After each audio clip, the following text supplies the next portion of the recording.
Ação e Reação, de André Luiz, capítulo 17, Dívida expirante. A nova lição que Silas nos reservava agora era num hospital em triste pavilhão de indigentes. Ganhando o interior, diversos companheiros nos acolheram gentis, e após saudações amigas, um deles, o assistente Lago, se encaminhou para o mentor de nossos estudos, cientificando. Assistente, o nosso Léo parece gastar os últimos recursos da existência. Silas agradeceu a informação e explicou que vínhamos justamente para colaborar no descanso de que se fazia credor. E atravessando longa fila de leitos pobres, nos quais enfermos jaziam padecentes ao pé de alguns desencarnados em trabalho assistencial, paramos junto de um doente esquálido e angustiado.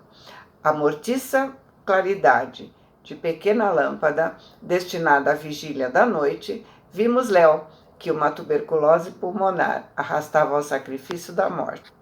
Apesar da dispneia, mostrava o olhar calmo e lúcido, revelando perfeita conformação aos padecimentos que o conduziam ao fim da experiência. Silas nos recomendou observar o seu corpo. Entretanto, não havia muita particularidade a destacar, porque os pulmões quase destruídos, através de sucessivas formações cavitárias, haviam provocado tamanho abatimento orgânico que o corpo físico, sob nossos olhos, não era mais que um trapo de carne, agora aberto à multiplicação de bacilos vorazes, aliados a exércitos microbianos de várias espécies a se acumularem, dominadores, na intimidade dos tecidos, assim como inimigos implacáveis a se apoderarem dos seus restos, dominando todos os postos chaves em defensiva. Desse modo, Léo se achava no corpo denso, como um homem irremediavelmente condenado à expulsão de sua própria casa. Todos os sintomas da morte se apresentavam sem ilusões. O coração fatigado parecia um motor exausto, incapaz de liquidar os problemas da circulação sanguínea, e todos os implementos da aparelhagem respiratória esmoreciam, desnorteados sob implacável asfixia. Léo, moribundo, era um viajante habilitado à grande romagem, apenas à espera do sinal de partida. Ainda assim, estava sereno e se portava com bravura. Sua acuidade mental se evidenciava tão acentuada que quase percebia nossa presença. Silas acariciava sua fronte com a mão generosa e disse-nos atencioso: já que vieram para anotar um processo de dívida expirante, podem perguntar algo ao companheiro, cuja memória se revela tanto quanto possível, consciente e vigilante. E Hilário, entre surpreso e pesaroso, perguntou: mas ele pode nos ouvir? Não com os tímpanos de carne, contudo, assinalará qualquer pergunta em espírito, esclareceu o assistente afetuoso. Dominado de intensa simpatia, me inclinei sobre o irmão em rude prova, atraído pela fé que abrilhantava suas pupilas, e, abraçando-o, perguntei em voz alta: Léo, amigo, você se reconhece no limiar da verdadeira vida? Sabe que deixará o corpo em breves horas? O interpelado, crendo raciocinar por si mesmo, registrou minha pergunta palavra por palavra, como se fossem transmitidas ao seu cérebro por fios invisíveis, e como se conversasse, a sós consigo, falou pensando: oh sim, a morte. Sei que provavelmente essa noite chegarei ao justo fim. Continuando o nosso diálogo, acrescentei: não tem receio? Ele refletiu muito calmo. Nada posso temer. E, movendo os olhos com esforço, buscou olhar na alva parede da enfermaria uma pequena escultura do Cristo crucificado, refletindo de si para consigo: nada posso recear em companhia do Cristo, meu Salvador. Ele também foi desprezado e esquecido, terá vomitado sangue na cruz do martírio, ele que era puro, varado pelas chagas da ingratidão. Por que não me resignar à cruz do meu leito, suportando sem reclamar as golfadas de sangue de que, de quando em quando, me anunciam a morte? Eu que sou pecador necessitado da complacência divina? Você é católico romano? Sim. Meditei na sublimidade do sentimento cristão vivo e sincero, seja qual for a escola religiosa em que se exprima, e prossegui afagando o seu peito opresso. Nesta hora de tanta significação para o seu caminho, sinto a ausência de seus familiares humanos. Ah, sim, meus familiares, meus afetos, respondeu falando mentalmente. Meus pais foram, no mundo, os meus únicos amigos. No entanto, foram ao túmulo quando eu era simplesmente um jovem enfermo. Separado de minha mãe, me vi entregue aos desajustes orgânicos. Logo após, meu irmão Henrique não hesitou em me declarar incapaz. Por direito à herança, cabiam-lhe grandes bens, mas, se prevalecendo do meu infortúnio humano, obteve da justiça, com meu próprio assentimento, a documentação com que se fazia meu tutor. Porém, bastou a consecução dessa medida para que se transformasse, para mim, num carrasco cruel. Apossou-se de todos os meus recursos. Me internou num hospício em que amarguei longos anos de isolamento. Sofri muito. Me alimentei com o pão recheado de fel, destinado pelo mundo aos que penetram suas portas como condenados do berço, porque o desequilíbrio mental me perseguia desde a idade mais tenra. Quando algo melhorado, fui obrigado a deixar o manicômio. Recorri à porta, mas me expulsou sem compaixão. Fiquei apavorado, vencido. Oh, meu Deus, como desprezar assim de um irmão doente e infeliz? Em vão impetrei socorro à justiça. Legalmente, Henrique era o único senhor dos haveres de nossa casa. Envergonhado, busquei outros climas. Tentei um trabalho digno, mas apenas obtive em meu favor a profissão de vigia noturno, passando a rondar vasto edifício comercial, amparado por um homem caridoso, condoído de minha fome. Porém, o frio da noite me encontrava desamparado, e a breve tempo adquiri uma febre ardilosa que passou a me devorar devagarinho. Não sei quanto tempo estive assim, chumbado a indefinível desânimo. Certa feita, caí fatigado sobre a poça de sangue que se derramava de minha boca. E criaturas piedosas me angariaram o leito em que me refugio. O que você pensa sobre Henrique? Lembra-se dele com mágoa? Como se mergulhasse a memória em ondas de enternecimento e saudade, Léo deixou que as lágrimas caíssem dos olhos, em dolorosa quietude mental. Em seguida, monologou por dentro. Pobre Henrique. Antes não deverei lastimá-lo? Acaso ele não deverá morrer também? De que terá lhe valido a apropriação indébita, se um dia também será expulso do corpo? Por que me reportaria a perdão, se ele é mais infeliz que eu mesmo? E voltando a pousar os olhos na figura de Cristo, continuou: Jesus, escarnecido e espancado, esqueceu ofensas e deserções. Içado à cruz, não clamou contra os amigos que o haviam lançado à humilhação e ao sofrimento. Não teve uma palavra de censura para os truculentos algozes. Ao invés de incriminá-los, pediu ao Pai Celeste amorosa proteção para todos. E Jesus foi o embaixador de Deus entre os homens.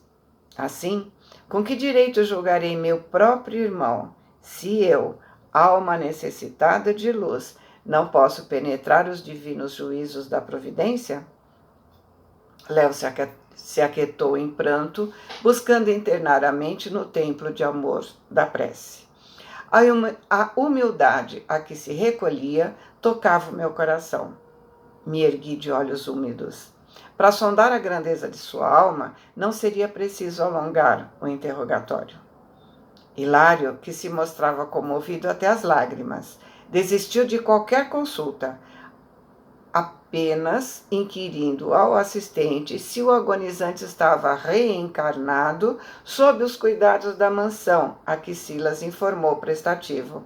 Sim, Léo vive tutelado por nossa casa. Aliás, temos algumas centenas de criaturas que, apesar de materializadas na carne, permanecem ligadas à nossa instituição, pelas raízes dos débitos a que se prendem, geralmente todas elas em estágios difíceis de regeneração, porque são delinquentes em desajuste.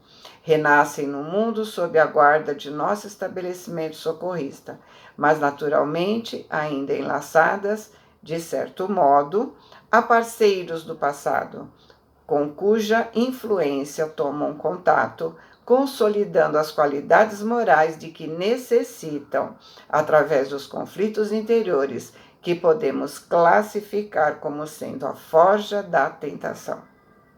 Então, quando no Pai Nosso a gente fala, não nos deixeis cair em tentações, significa que normalmente estamos em provas, somos colocados juntos aos antigos comparsas, somos colocados em situações que nos remetem às antigas ideias.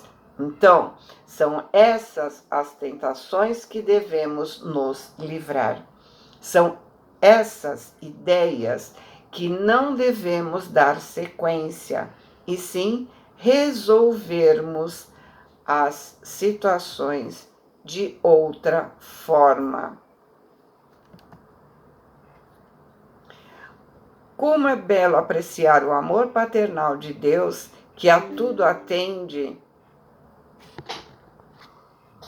no lugar próprio, clamou Hilário. E Silas considerou sensatamente: sem dúvida, a lei de Deus determina o progresso e a dignidade para todos. Vocês sabem que, via de regra, os desencarnados que se asilam na mansão constituem grande ajuntamento de criminosos e viciados.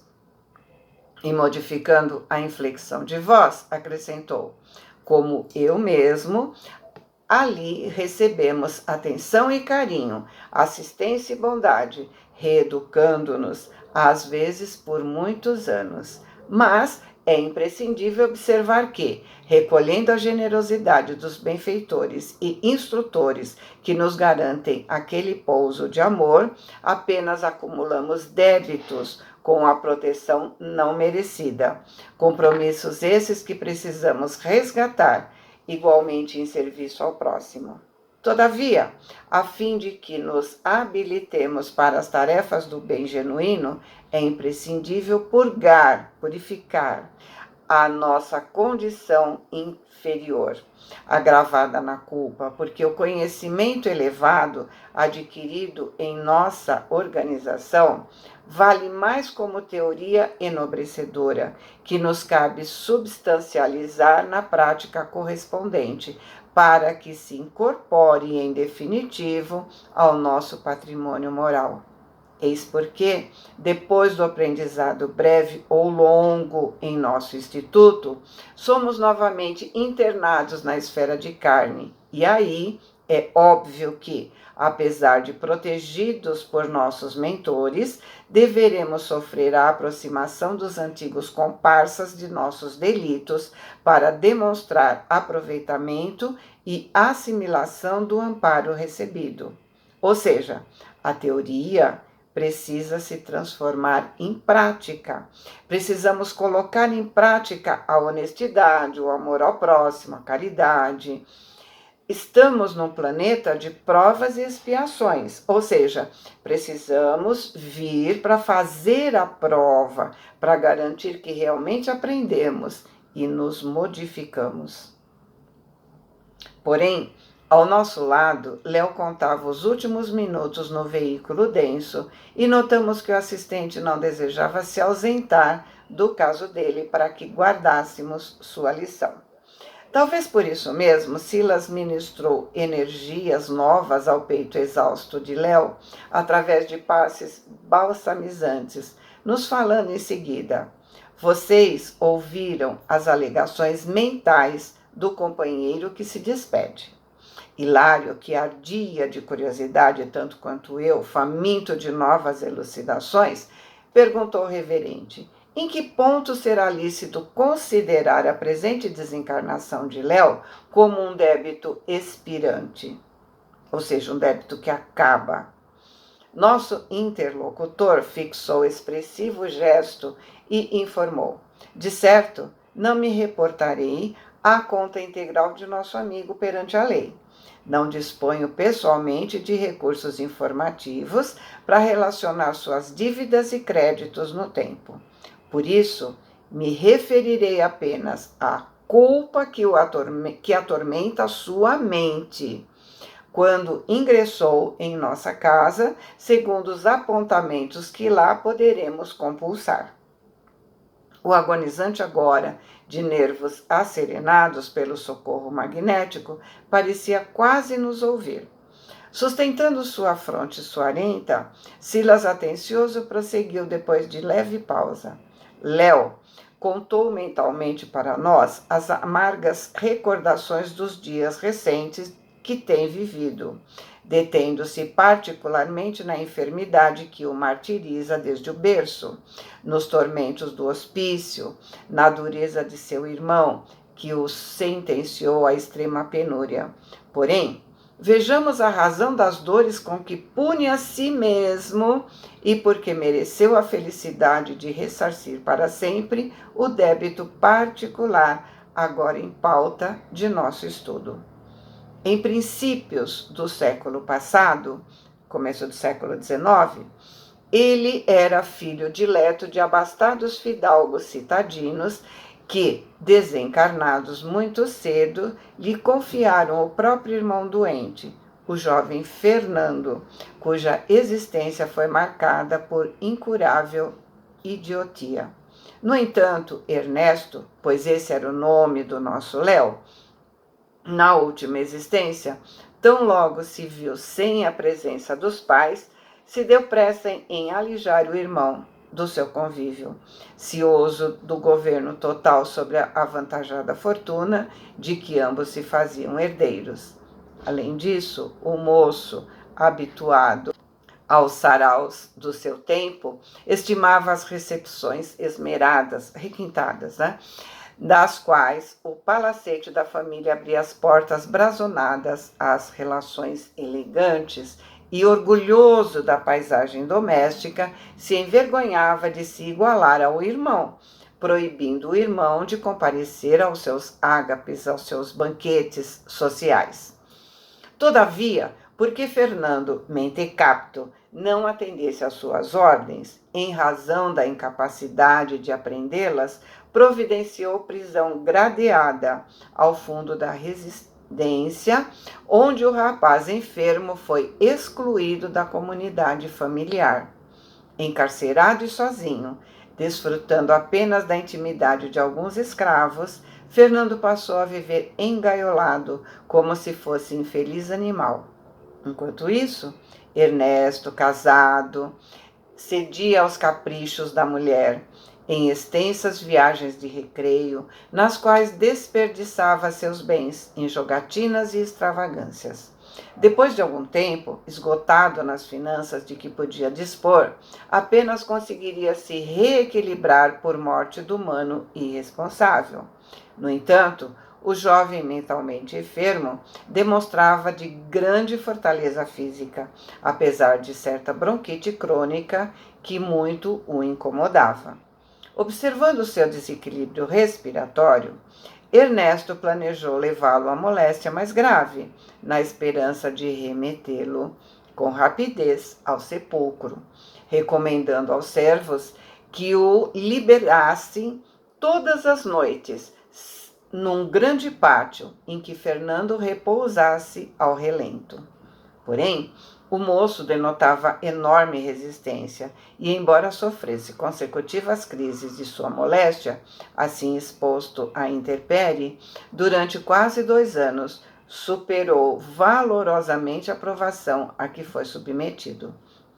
Enquanto isso, Ernesto padecia o cerco de angústia econômica sempre mais grave, que somente o quinhão amoedado de Fernando, entregue ao comando de velhos amigos, conforme a vontade do pai, poderia solucionar. Em razão disso, envilecido pela fome do ouro, certa noite liberou 2 escravos delinquentes, algemados em seu domicílio, sob a condição de se exilarem para terras distantes, e após vê-los partir, sob o nevoeiro da madrugada, buscou o leito do irmão, enterrando um punhal no seu peito inerte. Na manhã seguinte, diante do choro dos servos, a lhes mostrarem o cadáver, os levou a admitir que os cativos fujões teriam sido os autores do crime e, inocentando-se com astúcia, entrou na posse dos bens que pertenciam ao morto com plena aprovação dos magistrados terrestres. Foi assim que, apesar de regalada existência na carne, ao aportar no além-túmulo, atravessou extensa faixa de expiações. Fernando, o irmão infeliz, com absoluta magnanimidade, esqueceu suas ofensas. Ou seja, o irmão era um espírito mais evoluído e o perdoou. Para ele, o assunto encerrou, mas que não quis vingança, portanto, não adquiriu débitos desnecessários para ele. No entanto, castigado pelos remorsos, Ernesto entrou em comunhão com impassíveis agentes da sombra, que o fizeram presa de incontáveis torturas por se recusar a segui-los nas práticas infernais.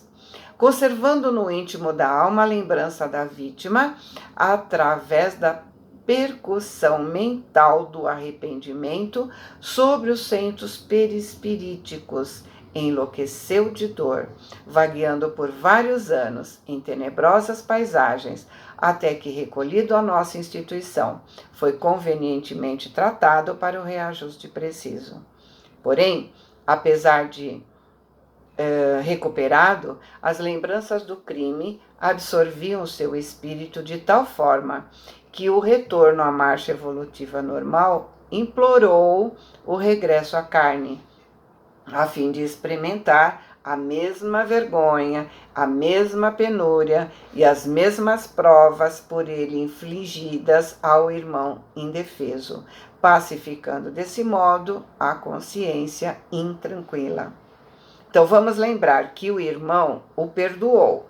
Portanto, ele vai sofrer essas provações através de um espírito afim, ou seja, um espírito que está na mesma sintonia que a que ele estava quando ele cometeu as faltas.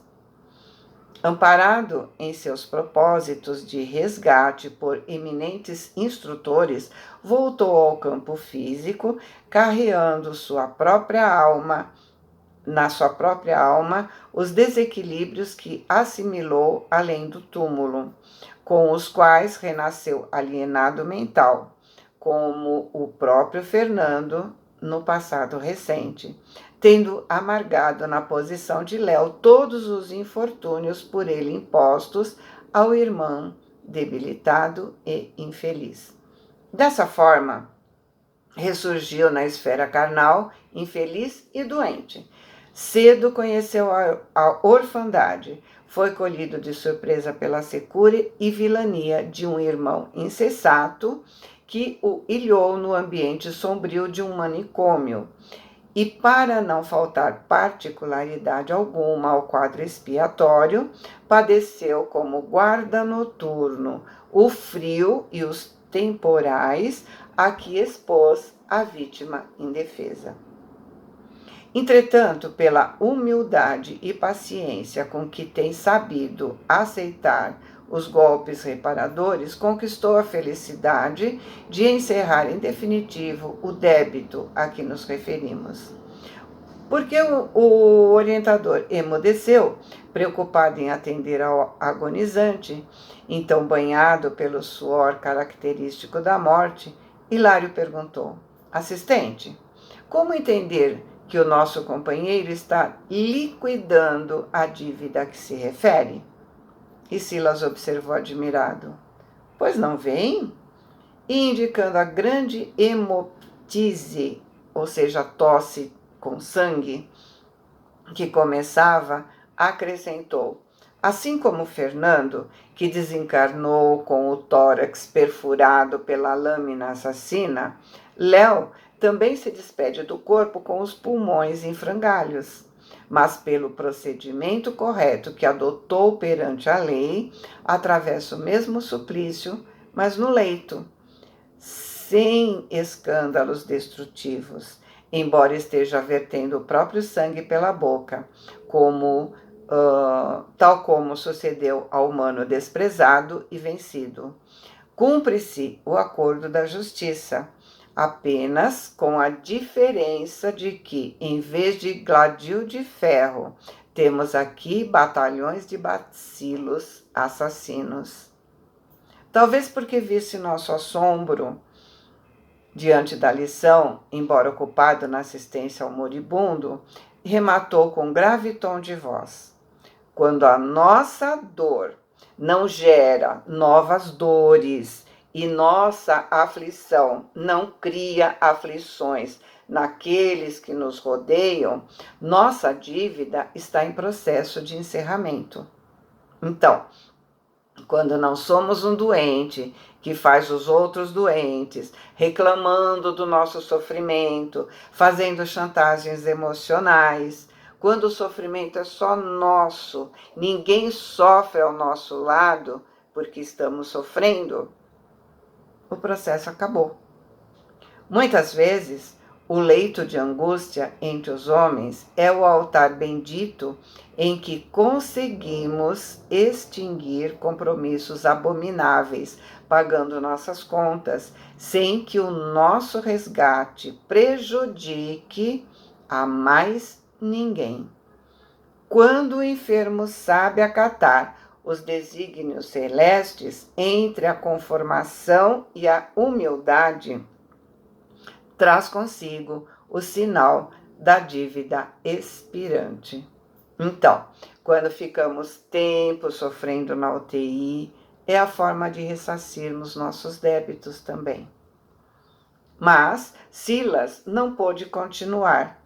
Léo, em oração, se debatia nas agonias da morte.